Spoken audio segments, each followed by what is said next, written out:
Nous allons aborder maintenant le sujet des processus de décision. Ces processus de décision, on va le voir, ils sont de deux grandes familles. Et pour réaliser ce cours, je me suis appuyé sur les travaux de Peter Drucker, qui est un chercheur, consultant américain connu, qui a une carrière qui s'est déroulée entre les années 50, après la guerre, et le début des années 2000. Et ce chercheur très reconnu était en même temps conseiller des grands patrons des grandes firmes américaines. Donc, dans ses travaux, Peter Drucker a été amené à repérer et comprendre que, dans le meilleur des cas, un bon manager ne prend que 50% de bonnes décisions. D'où l'intérêt de réserver la prise de risque qu'on prend une décision aux situations qui le nécessitent réellement et de déléguer et laisser les autres décisions soit à des personnes plus compétentes, soit à des groupes plus compétents pour prendre ces décisions. Alors les deux grands processus, vous allez retrouver les logiques des organisations de Mintzberg. D'ailleurs, il y a un processus qui est dit linéaire, inductif, donc très rationnel, et qui accourt dans les organisations de type mécaniste ou bureaucratique, par exemple hospitalière comme on les connaît de nos jours, et qui s'appuie essentiellement sur une logique de progression séquencée autour d'un recueil d'informations qui est analysé, qui produit des hypothèses de causales, mais aussi des hypothèses de résolution, et qui confine à un choix. Et le deuxième processus de prise de décision est lui dit déductif et plus incertain. Vous le retrouverez sous le vocable du pas à pas. Il est plutôt à l'œuvre de manière dominante dans les organisations apprenantes, libérées et inclusives.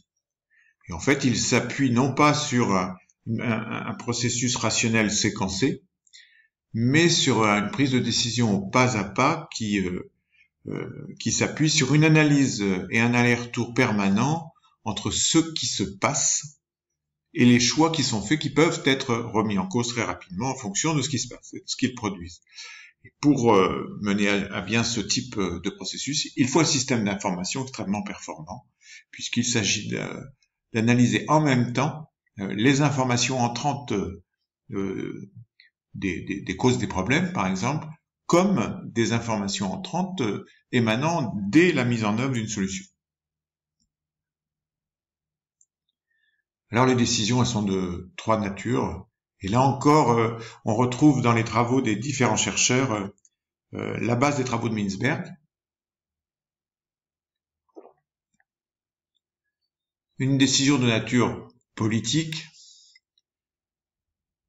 qui détermine où l'on va, pourquoi on travaille, quel est le sens de l'action. Une nature stratégique et tactique, quel chemin prend-on? Et une nature opérationnelle, c'est-à-dire avec quelles ressources, quelles compétences. Alors vous retrouverez dans ce petit tableau les trois types de décisions, et vous pouvez voir que, en fait, à chaque type de décision ou nature de décision correspond à un temps plus ou moins long et une fréquence plus ou moins forte. Tout ce qui est de nature politique s'élabore ou se traite sur un temps long et avec des décisions peu fréquentes, et c'est ce que vous allez retrouver lorsque vous travaillez un projet associatif ou un projet d'établissement sur des logiques pluriannuelles. Lorsque vous êtes sur des décisions de nature plus stratégique ou tactique, vous êtes sur du moyen terme, et là c'est généralement l'encadrement intermédiaire qui est à la manœuvre et qui est sollicité, alors que sur les décisions fréquentes opérationnelles, ce sont les opérateurs de terrain et généralement le premier échelon hiérarchique, comme les chefs de service par exemple, qui sont sollicités, eux, de manière extrêmement fréquente et répétitive. Alors, quelle que soit la nature de la décision, il y a des biais qui sont identiques et qu'il y a lieu d'étudier et d'éviter. Le premier, c'est le biais d'ancrage, on l'a déjà un peu évoqué la dernière fois.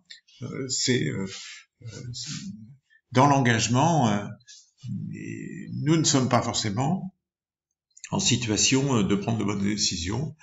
Et pour corriger et éviter ce biais, il est intéressant dans les processus de décision, de veiller à ce qu'il y ait régulièrement des acteurs nouveaux qui n'ont pas participé aux premières décisions ou qui ont une approche et une histoire, une expérience différente. Et c'est aussi de formaliser clairement les critères d'une décision à un moment donné, afin d'éviter de réécrire l'histoire en fonction de ce que va produire la décision et de pouvoir en fait l'évaluer correctement sur des critères avérés. Le deuxième biais, c'est le biais de la rationalité limitée, mais trop limitée. Donc si vous avez visionné la petite vidéo, je ne reviens pas là-dessus. C'est d'être vraiment sur une décision qui s'arrête au premier choix et non pas au premier choix au pluriel. Sachant que dans l'action notamment, si vous combinez les deux biais, dans l'action on est tenté de prendre la décision qui nous arrange instinctivement. Le troisième biais, c'est le biais de cadrage de l'information. Combien de fois, soit moi-même, soit des collègues avons pris une décision peu pertinente parce que nous nous sommes focalisés sur une seule source d'information, donc une seule approche, avec parfois soit des informations fausses, donc on est dans l'ère des fake news, donc c'est extrêmement d'actualité ce sujet, soit donc je disais des fausses informations, soit des informations tronquées ou déjà préanalysées selon le filtre de l'émetteur. Le quatrième biais, c'est la nécessité de ne pas trop s'appuyer sur le consensus, en fait, le biais du mimétisme, la pression du groupe a tendance à abraser les différences. Donc veillez à ce qu'il y ait des avocats du diable. Et nous verrons quand on abordera dans les prochaines sessions la délégation que dans une technique qui s'appelle les processus délégués, ce rôle d'avocat du diable peut être constitué, formalisé de manière tournante dans des réunions régulières par exemple, ou spontanées. Cinquièmement, le biais d'obéissance. Eh bien, on sait que dans un groupe, la parole des chefs peut réduire la parole des opérateurs, donc plutôt faire attention à réduire le poids et le nombre de dirigeants dans les échanges qui permettent d'élaborer une décision, ce qui ne veut pas dire les exclure, mais veiller à ce qu'il y ait des temps avec et des temps sans. Enfin, le dernier biais, c'est le biais du déterminisme. Donc là, c'est ce qu'on a vu dans la première diapo, c'est-à-dire ne pas en rester à une logique causale uniquement, mais bien veiller à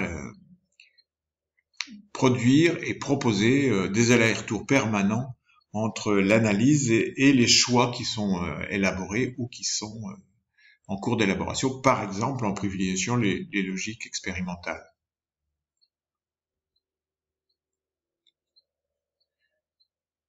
Alors, quelle que soit la nature de la décision, il y a des décisions à prendre.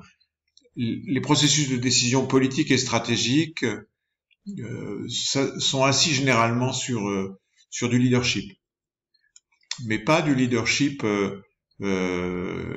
exclusivement charismatique. Peter Drucker vous dirait, mais dans ma carrière, dans ma vie, j'ai connu peut-être les 3 plus grands leaders charismatiques du temps.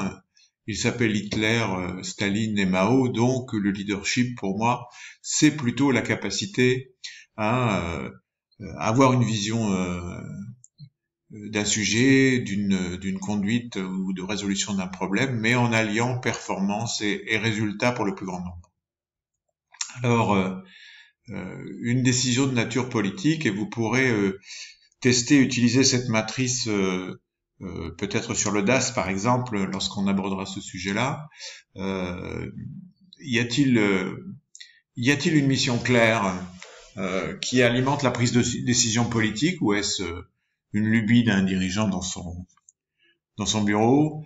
Y a-t-il une ambition, et cette ambition produit-elle des résultats?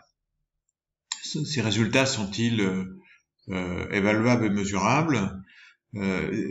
Cette vision est-elle assise sur des valeurs? Quelles sont les valeurs de l'entreprise? Quelles sont les valeurs de l'établissement? Quelles sont les valeurs de l'association? Peu importe. Et qui légitiment l'action et qui se retrouvent dans les actions, et est-ce que cette vision génère des priorités et des projets, des plans d'action structurés.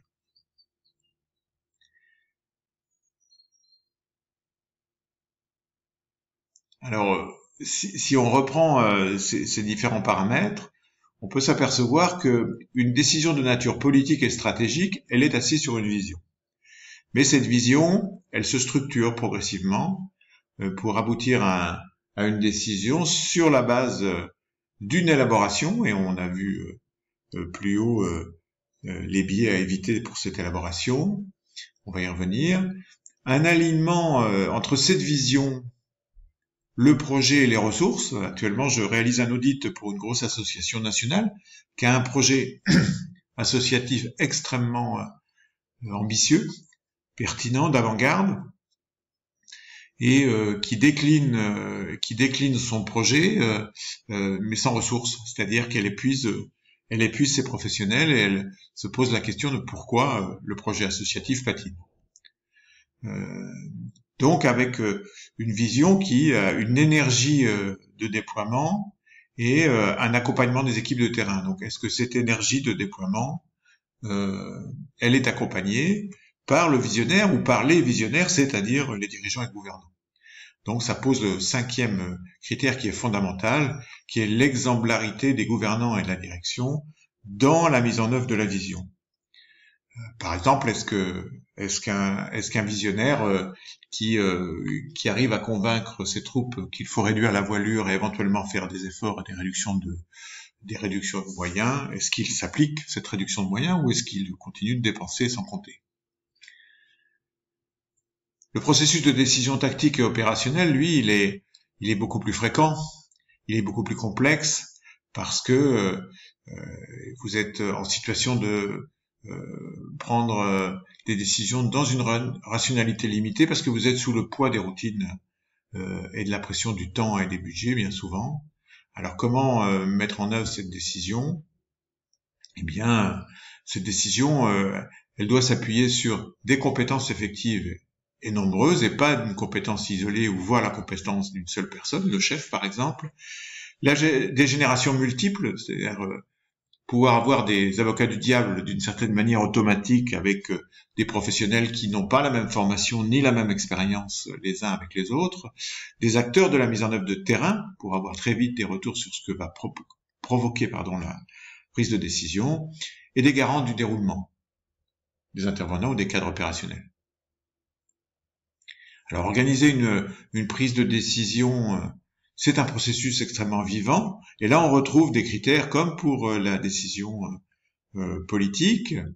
Une prise de décision opérationnelle efficiente s'applique et ça implique des nouveaux regards, produit des alternatives, s'appuie également sur des diversités d'approches et de réflexions, des avocats du diable qui questionnent.